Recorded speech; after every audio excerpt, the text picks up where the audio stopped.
Hey, fellow humans, welcome to the Everything webinar, YouTube television show, and virtual presentation skills podcast.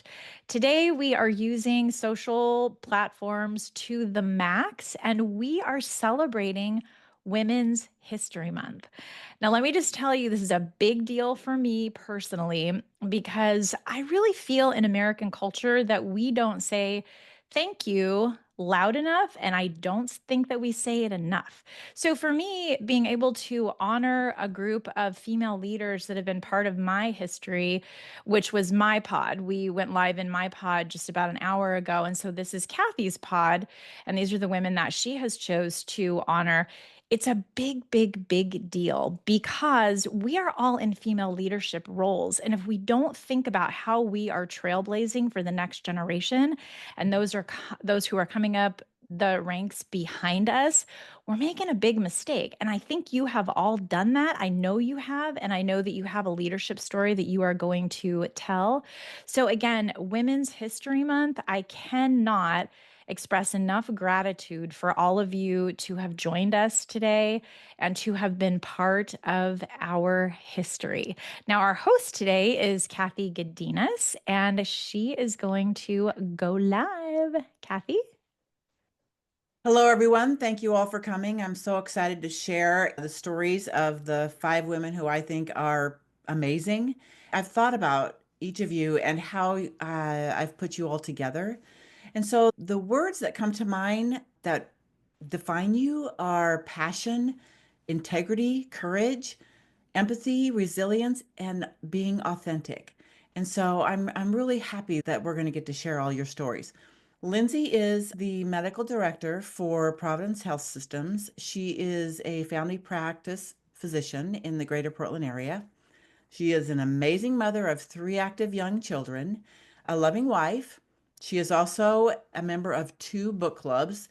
Don't know how she does that. And she is my neighbor. She is one of the sweetest persons I know, and I'm so excited to hear the rest of her story and to share it. Lindsay? Hey, thank you so much for having me today.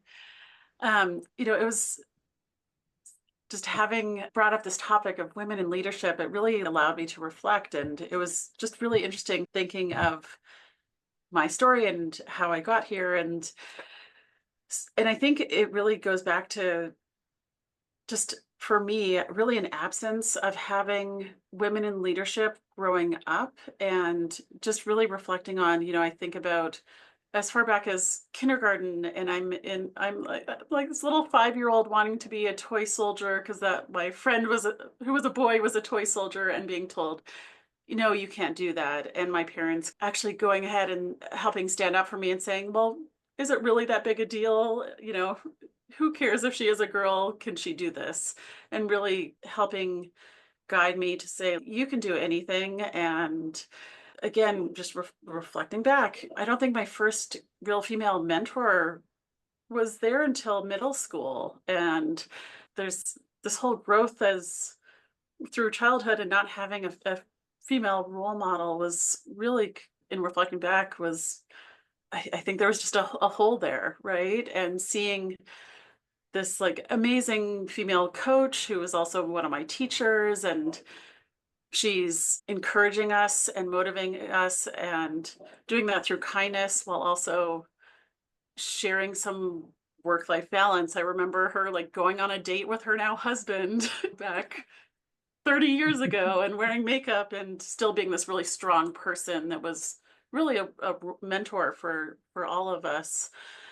I think about going through medical school and having to deal with some of the sexual harassment that is talked about more in this day and age, but it, aside from a few comments with friends, there wasn't really just those strong female leaders standing up saying, hey, this is not okay. Like, how can we be there to make this better? This isn't right. Being in medicine, I have three kids. For at least two of my three kids, I felt punished for having a child during Mhm. being a medical provider and not having that kind of female leader to really help with any guidance or support. It's a kind of a common theme that unfortunately still hear is, even if it's not direct, if we're not directly hearing that, there's this notion that's still carried over that we somehow take away from things by having this other role as a mother. But that's why, Lindsay, that's why it's so exciting to hear your story because you Yeah, did have adversity when you were going through medical school and you yeah, have had adversity in life in general. And yeah, so you persevered. And, absolutely. what made you become a doctor? I mean, you are a Yeah, medical doctor and have been yeah. doing that for 13 years and now you're a director Yeah. Yeah, I think that absence of that leadership really motivated me to become that kind of to be a female leader. leader, Mhm, right? Going into medicine was complex. Loved science, loved helping people. I've really kind of grown into this leadership role, and I'm really pushing a lot of wellness initiatives that I'm just so passionate about, as far as just trying to really help people find joy in what they're doing and creating this culture of wellness. I think there were times where I was even like passed up for leadership positions because there was this assumption, hey, you're a mom of young kids, and mhm, really trying to being in a place where I could say, hey, that person might be really great or would really grow in, and we really shouldn't take these things, and we shouldn't be putting these notions on people. mhm. And I think as a mother and a woman, it really encourages me to lead with compassion and kindness and joy, and really looking at my Well, team as like a whole person. It's not a problem to be solved. It's how can we do great things together? and supporting each other in the best way possible. So you don't always have to be in charge. You can have others in Hmm. charge who may not be a doctor, but they can lead and in a comfortable and safe way. And Hmm. there will not be any repercussions of that. And so that's Yeah. part of the things that you teach or that you just provide to people and make it easier for them to grow. Yeah. And that's such a great point. I really think of building a community as being such an important thing. And Mhm, I think there's that unique perspective as a woman, as in particular, of really kind of trying to find your tribe, and whether that's at work or outside with these book clubs, and really encouraging each other, hearing these stories, mhm. hearing that we're not alone and don't have to reinvent the wheel on certain things, and knowing we're all facing these challenges together. And, that experience of working together with that is just invaluable. And then part of guiding these future women in leadership. I mean, I have two of my kiddos are girls, and just some of that's shared language, some of that's, Mhm. and giving them the courage and the power to speak up. And I think we're all Well, doing great things. I think that you've done a great job there because your girls are very active and they are not afraid of pretty much anything. And neither is your son. I mean, that's just how you raise your kids and your family. I just really appreciate everything that you've done and what you stand for and all the work that you do for all of us. And I think that you're probably also paving the way for other women in general or in particular to become doctors, become a professional. And so that's amazing. Thank you. I Thank appreciate you being here, and I know that you have a busy day and you took time out of your day to join us. Thank you so much for having me. Okay, thank you, perfect. Lindsay. What was your last name again? Sparks. Okay, good. Lindsay Sparks. Okay, awesome. I'm honored to know you. Thanks. Next, we have Jen Berman. She is an employee benefits attorney and a co-owner of a company called MZQ Consulting. She's on the East Coast. She is a leader in analyzing healthcare reform and serves as a speaker for everybody in the healthcare industry. She and her team keep advisors like myself in my prior life and employers compliant with all the federal regulations, which, as we know, there's a myriad of them, and that's a huge task. And she loves it, and that's what we all like about it because she loves that. Um, Jen and I met when we were members of the National Association of Health Underwriters. It's a different name now. I was so thankful to meet her because I learned in meeting her and her team how they put their business practice together in terms of helping employers because they're the only company that I met that actually was well-rounded and they looked at the ramifications of the regulations and they solved the problems. Not every company did that. Mm. So I was really happy to meet you, Jen, and I was so happy to do work with you. and I can't wait to hear the rest of your story. Well, thank you, Kathy, and thank you for having me. Mhm. Um, so, founding my company was really about solving a personal problem. Um, and that was my son needed to go to a special school for dyslexia. And it was as simple as that. I needed the money to send him to school down the street, and the school down the street was way out of my price range. And it was really that simple. Um, and us moms. So this was right around the time that the Affordable Care Act was being implemented, and the industry was facing the need to figure out how to do the reporting that was required under the Affordable Care Act. And Kathy, you're nodding your head. The 1094 and 1095 reporting was a big problem. Yeah, everybody was this decade ago now, and nobody quite understood how to do it. And I was a benefits attorney. I mean, I guess I still technically am a benefits attorney, and I had a mind for implementation and understanding these things. And I went around to a bunch of my benefits administration friends, and I said, "This is how you need to do it." And they said, "Yeah, no, we got it. We understand." And I said, "No, you don't understand the rules. You're going to do it wrong." And nobody wanted to pay me to tell them how to do it, and nobody wanted to hear that they were doing it wrong. But I saw how to do it right. But I was relatively risk averse. I was a trained attorney, but for the fact that I had this 5-year-old and then 6-year-old who needed to go to this very expensive school, I probably would have just kept doing what I was doing. But I saw the problem, and I knew the solution. And I had this kid, and I really wanted to send him to this very, very expensive private school. And that's really how it came together. So I was a mom with a problem, and there was an industry problem that I had a solution to. And that is truly the only reason why I did it. Well, I'm so glad that you did, because honestly, Jen, a lot of compliance companies did solve most of the problems for the employer, but not all of them. You solved all of them, and no one else did. Thank you for that. And from there, we just kind of kept trying to do things like that, right? So we would see the problems. It still is very service focused, very much sort of looking at these issues that come up in the benefits world and trying to figure out a way to make things simple, to look at these sort of complex compliance issues and try to break them down to the simplest approach, to the least common denominator, looking at the law, which so often folks in my industry say, this is so hard that only I can solve it, as opposed to let's try to make this as simple as we can and give people the tools that they need to get through the day. And that's really how we've approached everything that we've done. So where did you find your team? It started with friends and family.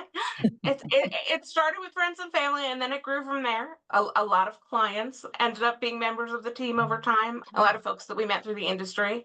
Most of your team is made up of women. And that is you have, in my opinion, I think that you've empowered them just with your knowledge and the tenacity that you put to take care of your kids, because you're a mom and that's what moms do, and taught them how to do all of that. And you do have some really good employees. At least the ones that I met were amazing. We have a phenomenal team. We have an absolutely phenomenal team. Yes. And I do believe that there's nobody better than a working mom that you empower and say, take care of your kids first and then take care of us next. They are the most creative, the best able to get things done. And if you tell them, like, your kids come first and then you figure this out, they will figure it out and they will do a phenomenal job every single time. I totally agree with that statement. It has never, ever, ever been the wrong choice for us in our business. It is a very, very strong female-led group. And in fact, we occasionally hire a man. It's our DEI. It's our DEI hire. Oh my goodness, that's perfect. We let them in for a little perspective here and there, but Well, I appreciate that information. You are a huge advocate for what you do and trying to keep people out of jail and paying fines, and super appreciate that, and even help employers that do receive that horrible letter from the IRS. But you also are a really good teacher. So when you are up there and you're doing your speaking and you're doing your educating of advisors and whoever else is in the audience, You really do a good job, and I really appreciate your knowledge and the way that you make it simple, even though it's a very complicated topic. So Well, appreciate thank that. you. I appreciate that. I Yes. appreciate it. Okay, great. Thank Well, you, then, Jennifer. I am honored to know you as well, Jennifer Berman. Thank yes. you. So next up, I believe we have Chelyn Briand. Now, Chelyn is a longtime friend of mine. We have also met each other through the insurance industry.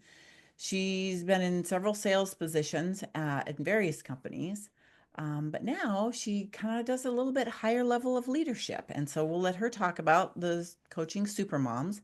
But I did want to say she's also very, very family oriented. And so even though she was going through all of this career building for herself and all of that, but also she was doing in vitro.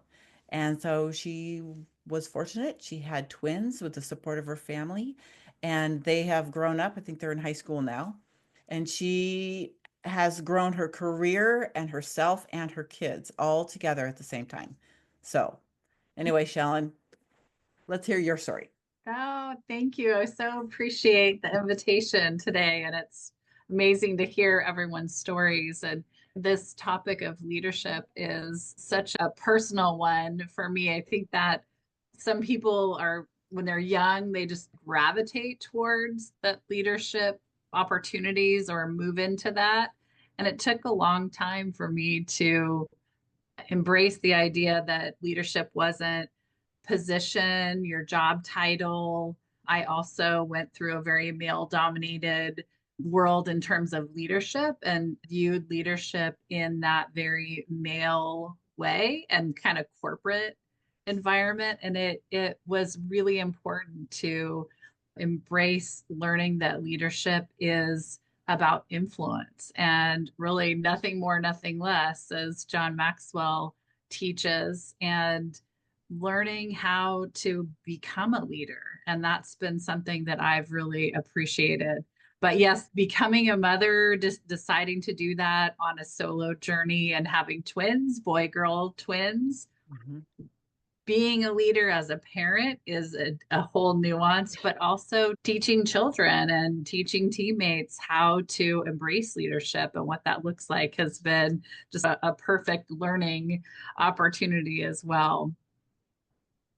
And my story has been an interesting one of moving into sales. So my first job was with Aetna, and they moved us to Connecticut from the West Coast, and I was there for 12 weeks. And we were learning the insurance industry, but we were also learning leadership. And they had trainers come in, and one of them was a handshake consultant on how to shake Oh. hands, and the other was even standing. So you learned how to present. But at the time, they actually taught us, there was two women in this whole class of 27, and there was a big wall, pictures down the hallway in the corporate office, and it was men for many, many, many years. And then there was a woman here or there, and they taught us how to stand like a man. That was literally part of our session, is how to stand in an elevator like a man, how to keep our, feet a little bit apart and put our hands to our side. That was sort of how I was trained. And it took quite a while to embrace the idea that you can be really authentic and vulnerable and female and show up as a woman leader. That is something to be encouraged, and to hire women onto teams and really support their authentic growth into leadership, having that very well rounded. It was such a crazy way to sort of enter into the working world, being taught So, leadership. two thoughts come to mind on that one. Did you learn to put your hands in your pocket and fiddle with change? You probably had to wear a skirt or a suit and heels and Yes. stockings required. Yes. Yeah. Yes, absolutely. Mhm. And yes, it was all day training for weeks, but at that time, it was very East Coast. We wore full suits. Mhm. Yes, hose and heels and absolute skirts. It wasn't even a question, which was different coming from a more casual West Coast environment. But Oh, it yeah. was watching the leaders. And at that time, it was almost all male executives. There was one woman. She had very short hair. And it was less of a digital world then. And she had two briefcases that she would roll in at 4:30 in the morning, and she was leaving at 7 o'clock at night. And to me, Wow. that was what was imprinted, is to get ahead in your career. You really had to have position and title to have leadership, and you very much needed to emulate the way that male leaders behaved. Stand up straight, have a really strong handshake. Yeah. I was really lucky because I'm taller than most men, and so I didn't have the height issue. I always had a strong handshake, but everybody usually commented on that, so which was Yeah. interesting. Yeah. Yeah. They had us line up and shake hands. And at the time, I just kind of thought it was silly. And now I'm so grateful, because having learned so much of this, being exposed to it at the very beginning of my career, it really impacted me a lot. I had one woman leader who was in a senior leadership role, and honestly, it was a bit toxic. And I know we've talked about this in the past, but that was difficult to watch. And so I found myself finding leaders outside of my work life and going to female executive coaches. And that was where I really learned about that idea of coaching, and how important it is to be able to be very candid, and to have somebody that knows how to navigate and to help you show up as a leader. And that was very inspiring. And that I ended up becoming trained in John Maxwell leadership, and being trained to be a leadership coach, and working behind the scenes with women who were in either working to elevate their careers or at senior levels in their careers, and realizing, I don't want this life that I've carved out for myself. I want to have more flexibility. I want to spend more time as a mother. I want to pursue passion projects, but I also want to do well financially. And so hearing the self-talk when you work one-on-one as a coach, it's people are very candid. And I think often women do not embrace their brilliance and their leadership. And it's very easy to be hard on ourselves and each other. And watching that over the years, and watching people develop their careers or jump out of careers and pursue different passions has been quite amazing. But so often there's those common themes of taking the time to know what you want. I think many of us can get on a path and think about, I want to be a leader and have a successful career, but not necessarily understand what does that look like in terms of our lifestyle and our choices, and where we spend our time, and where our energy goes. I'm happy that you're helping women now. I know you're helping brand themselves so that they can present their best self in every way. And I know that you've lifted up several women in doing so. As Kimberly mentioned earlier, you've helped both of us immensely in our journey of podcasting and recording and all of that. I really appreciate everything that you've done, and I know that you are not done, and you will continue to help others. Yay. Thank Did you you? so much, Chelyn. And I'm just going to chime in here and just say that there may be a full podcast episode coming on what Chelyn said earlier. She used the word hose in the fashion sense. I think a lot of I'm a Gen Xer, but I think a lot of our millennials and our Gen Z don't know the term hose. And it's just, when you said that, I was Oh, thinking, that's funny. oh my goodness, there are a lot of people who do not appreciate the fact that some of us had to show up. And I mean, I've, been a trainer, open the classroom at 4:30 in the morning, leave until Yes. 7 o'clock at night. You were always in heels. You were always wearing hose. I mean, we didn't call it hose, but I can appreciate the term. So thank you so much. You have just been a complete joy, and we'll definitely connect again soon. So now we're on with Carla Mays. Carla and I met while we were members of the Portland Execs networking group. She is an amazing entrepreneur, a wonderful mother, a great friend. I got to know Carla really well recently because we went on a trip together. And so she and I have learned that we're good travel partners, and I think we may do that again in the future. But anyway, Carla, I'll let you tell your story. Thank you, Kathy, and thank you, Kimberly, for inviting me to join your webinar today. I feel so honored to be alongside so many strong and empowered women. Kathy, when you asked me this question, how do you think your leadership has paved the way for other female leaders? It really had me thinking on like how and whom have I made a difference in? And stewed on it for a couple of days, and it's been pretty powerful reflecting back. So I'd like to start just by acknowledging my mother and my grandmother. I come from a really long line of really strong women. And also I'd like to recognize that behind the scenes of a strong woman is a very strong man, and who encourages and supports and is her rock. So I feel very blessed. I've got a really, really good foundation in my family for that. And so to kind of start my story is in 2002, I was invited to hear about an organization. It's called Altrusa International. It was founded in 1917 in Nashville as a service organization and as a builder of women to form a new chapter in my local community. So with 25 of us like-minded leaders, women in the community, we all formed Altrusa DFW.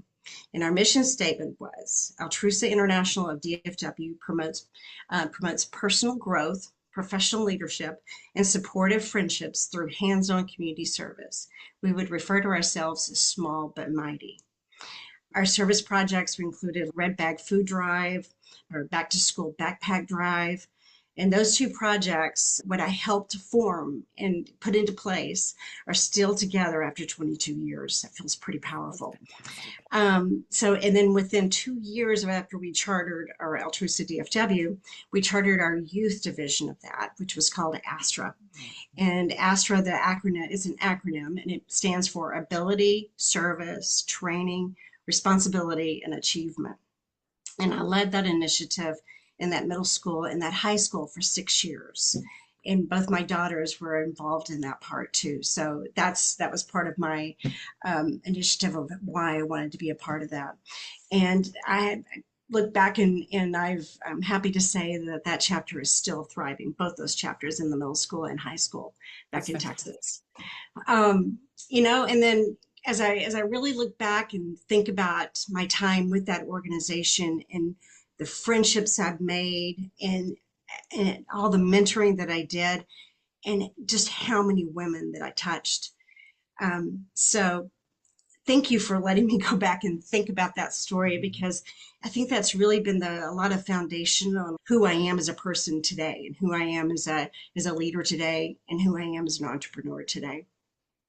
So then now fast forward to today, I'm living in Oregon, and I'm wondering to myself, how can I make a difference in my new community here?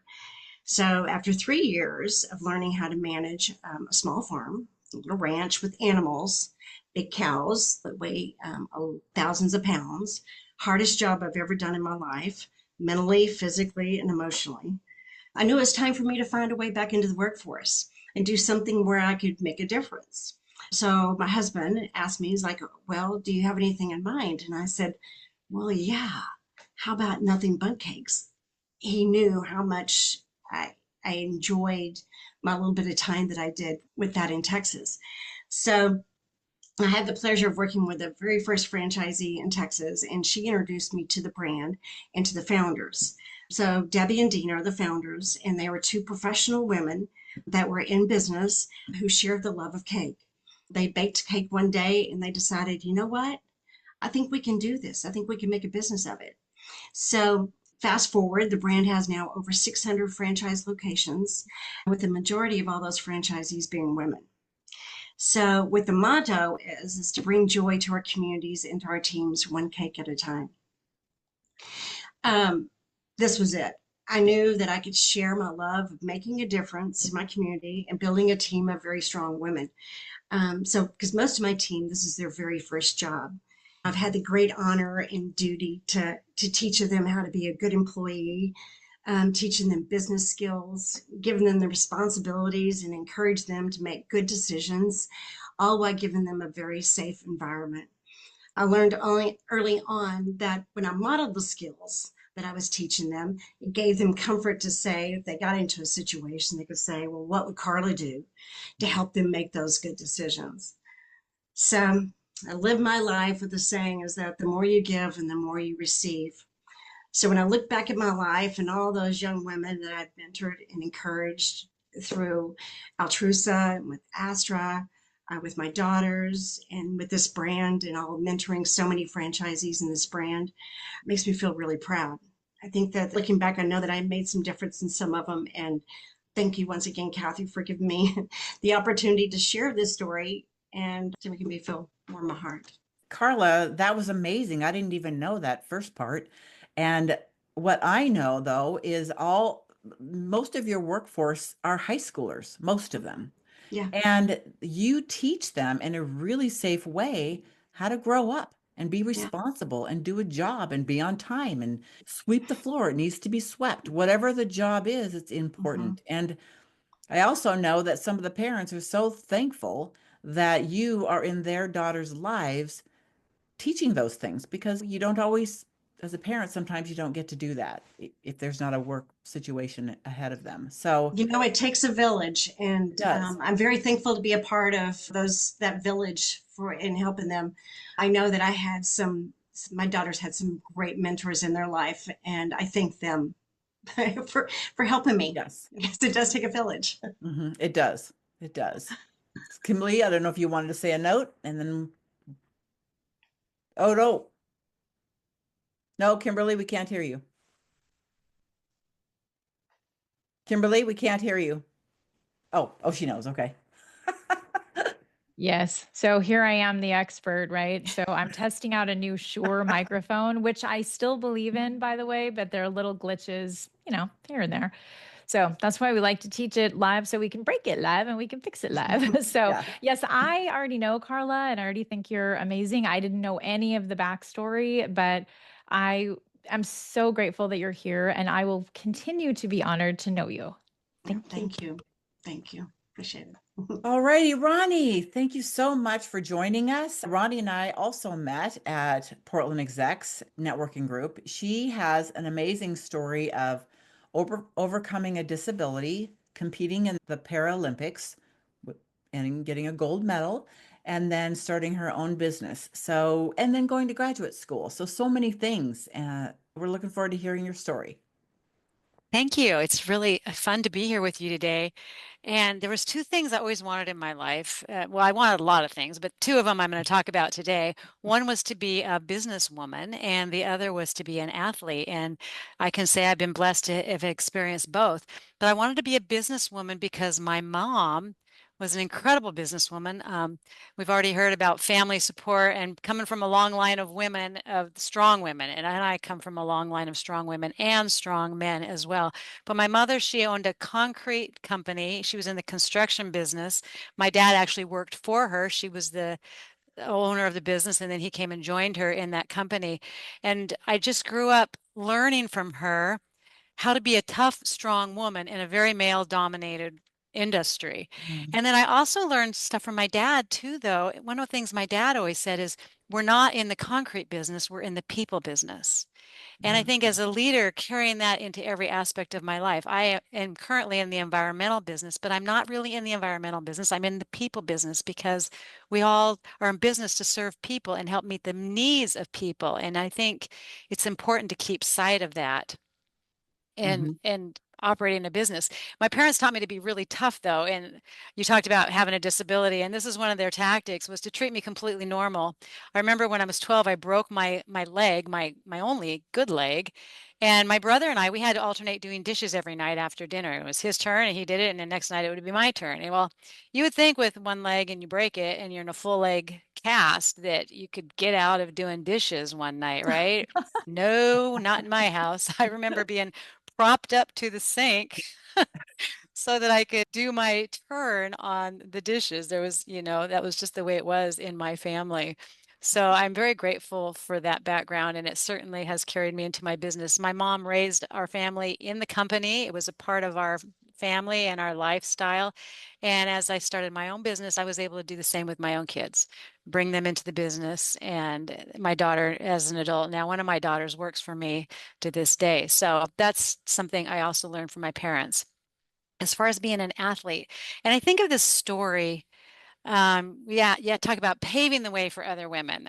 That's Mhm. a really difficult to say that I think I might have paved the way for other women. Maybe not paved the way, but maybe just packed the dirt down a little bit, particularly in this, particularly, and then we talk about women in sports. And I'm going to take it a step further, disabled women in Mhm. sports.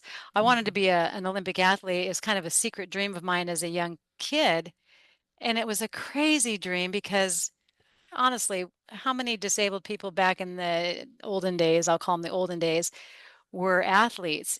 In fact, in PE class in grade school, I wouldn't have even had to participate in PE because being a girl, being a person with a disability, there was no expectation to really do or accomplish anything, certainly not participate in PE. I Mhm. could have got a doctor's note and sat out. And I think that's funny that I had to have a doctor's note to prove that I only had one leg, as if it wasn't obvious to everybody. You need to have a degree in order to figure this one out.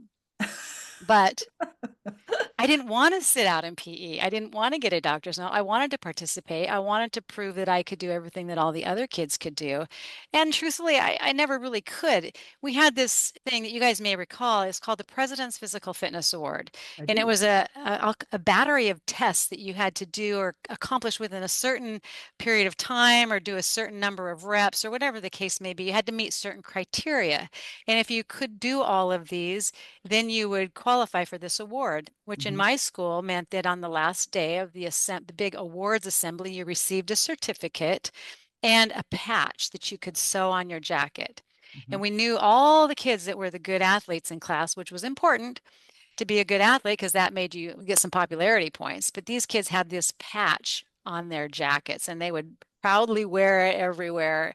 And I wanted a patch. And I thought I was in good physically fit and should qualify for the patch, but I simply, because of one leg, couldn't run as fast and do everything. So my mother suggested that I write a letter to the President of the United States because it was called the President's Physical Fitness Award. So I wrote a letter to President Ford and asked him to please design some guidelines for a girl like me with one leg so that I can qualify for this. I didn't want it just given to me because I only had one leg. I wanted to be able to earn it and have some standards that fit my disability. And I received a letter back. And it wasn't from President Ford. It was from whoever, somebody in the organization that ran the President's Physical Fitness Award.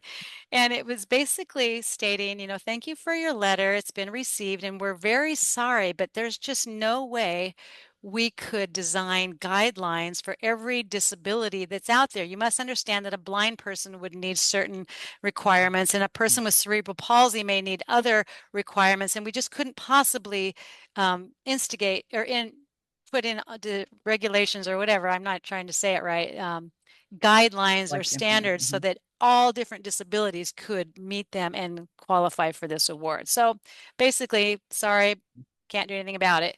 And I, I, I don't think it accomplished much of anything. My mom told me, Roni, that letter is so special. It has the eagle embossed in the paper. That means a lot. It's such that letter is better than a patch. And I'm like, no, it's not.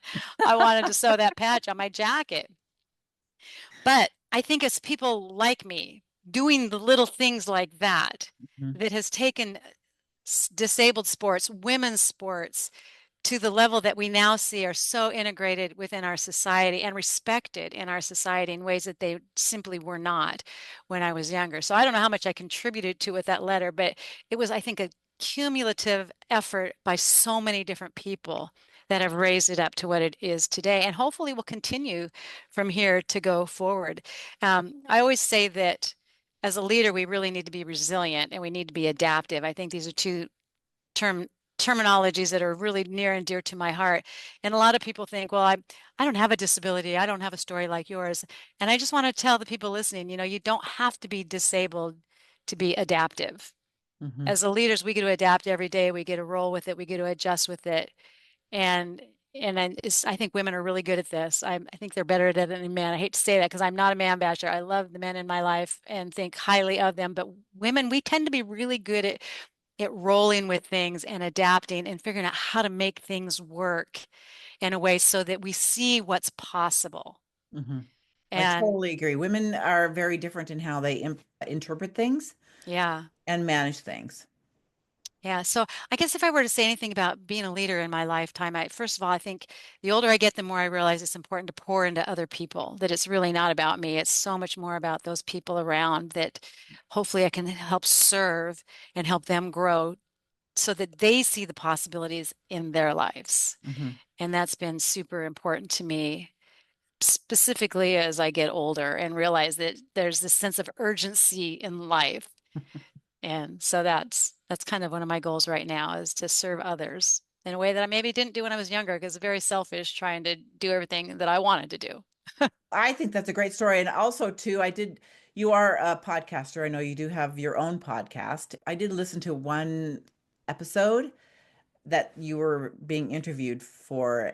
I don't know if it was your podcast or what, but anyway, the story of the patch for the ski team and Mhm. why you really wanted to have a patch and go snow skiing. Because I remember when I was in school, those snow skiers in school all did attach. It wasn't a patch, it was Lift ticket, the there lift you go, it was a tickets lift back in, ticket. yeah, the old style of lift tickets that Yes. attach to the zipper with a wire wicket Yes. and then a paper sticker that went on Right. that wire wicket. Right. And that was your driving force to I can ski, I just because I have one leg doesn't mean I can't go up there and do it. And I think Mhm. that's a really, really powerful story because that's what made you go forward and gave you courage and tenacity to do what you wanted to do and then to compete and get a gold medal. I mean, Mm. that's amazing, Ronnie. Yeah, well, again, it took work, and I think Mhm. that's as women, I think we all see the value of working hard, setting goals, and going for those goals and not letting anything hold us back. Absolutely. Thank you so much for participating and thank you for your story. And we are looking forward to honoring all of you, and we're going to put it on social media if that's okay. And we're going to get our hashtags out there and let everybody know what powerful leaders you are and mentors that you are to help others grow and mature and accomplish what they can accomplish. I just like to say thank you, Roni, for showing up today. This was just so amazing to have you on this Mhm, platform. And mhm, I don't have a lot of the backstory for your story as well, but gosh, I feel like there's so much more to learn. Don't you? Didn't you write a book? I mhm, did write a book. It's called mhm. From the Start. Okay. Okay. So that's amazing. We heard from Carla May's Nothing Bunt Cakes and Roni Sasaki with Environment and all of the other female leaders that you heard today sharing their leadership journey, what led them to female leadership, and moreover, how they are trailblazing for those younger generations that are coming up through the ranks behind them, or like Roni said, maybe packing the dirt. I, I love that term. So this wraps up the Women's History Month show. This is Kathy Gadinas's group. I had my group. I'm Kimberly Gilbert, CEO and founder of Everything Webinar and co-owner with Kathy Gadinas of the Virtual Presentation Skills podcast. And this was just our unique way of saying thank you and honoring some of these amazing women who have touched us and we've learned from, and we've been able to incorporate some of those characteristics that are so powerful into ourselves and into our businesses. So if you're listening, I really encourage you to find a female mentor or somehow join a tribe that allows you to feel empowered as a female, maybe even a female leader in the future. And please continue to like, share, post, whatever it is that you're doing with social media. You're helping us grow and you're helping us honor other women, especially during the month of March. Women's History Month, this concludes our show. We will see you in the next show where we go live from the waist up.